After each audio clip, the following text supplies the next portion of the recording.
decrease them. In this video, the dog I'm using is wearing a padded martingale collar, but I suggest using a front clipping harness to decrease the pressure on the dog's neck, which can make them more aroused on a walk. Exercise 1. Release the pressure. Turn to owner when the leash is tense. Put a piece of food down on the ground so that your dog pulls towards it, and click when your dog gives into the pressure. The timing of the click is when the dog stops lunging forwards and chooses to come with you. You're clicking that choice of coming with you. If your dog doesn't turn to find you, briskly back up, and when the dog finally gives in and comes your direction, click. You don't want to cue your dog to leave it. You want the food to be like a distraction in the environment, like another dog or person that your dog wants to pull or lunge towards. What you're teaching your dog in this exercise is simply move with me when you feel pressure on leash. If you do this exercise correctly, you'll find that your dog quickly stops lunging towards things and actually moves with you more happily. Exercise 2, let's go. What to do if your dog barks.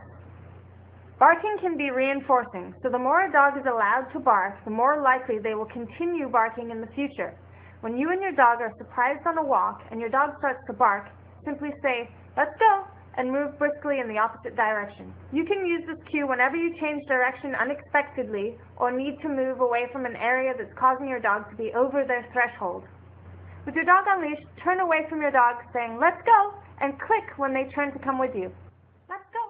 If your dog doesn't turn to come with you, pat your leg or use a kissy noise to encourage your dog. Click when the dog chooses to come with you. Let's go.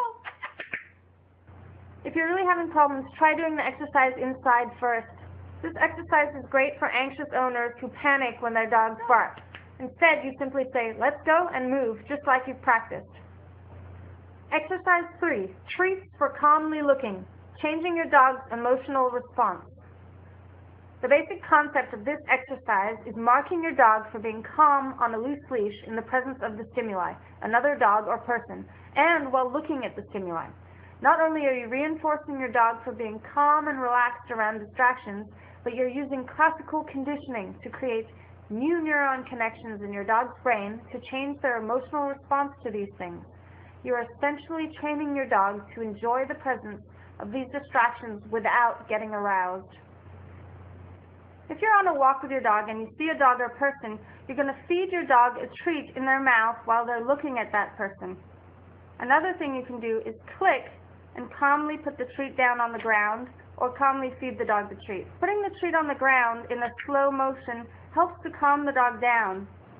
If your dog is refusing to eat treats, that tells you that the dog is either too aroused to be able to eat, or your treats aren't good enough. So create more distance between you and the stimulus. If the dog starts barking, remember what you learned. All you have to say is, "Let's go," and move in the opposite direction. In the beginning, you want the stimulus to be as far away as possible, so perhaps 2 blocks away. As your dog succeeds, you can get closer and closer to the stimulus. However, if your dog ever seems stressed, end the game and go the other way. It's best to have a friend with another dog to help you so that their behavior isn't as unpredictable as you'll find on the street. Here are some helpful tips. 1. When you see a distraction on a walk, cross the street to set your dog up for success. 2. If you have a very fearful or reactive dog, simply change the direction of your walk when you see something that your dog won't be able to handle at this point in their training. 3. Never feed the dog for looking at your treats.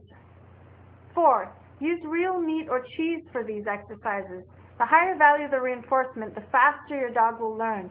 If you use low-level treats, your dog might not make any progress. 5. You can use calming signals to help your dog on a walk by yawning or sighing loudly when you see the distraction. You can also walk in an arc around the distraction rather than head-on, which is very unnatural for a dog to do. 6. If you're getting frustrated, better turn and go home immediately than take it out on your dog. 7. Never leave a dog behind a fence where they can see other dogs and people passing by. This can cause them to become reactive at the fence as well as on walks. When in doubt, back up or say, "Let's go," and move away. That's all for now. Thanks to Spirit the Canadian Husky for being such a great demo dog. And don't forget to subscribe to see the next episode in this series.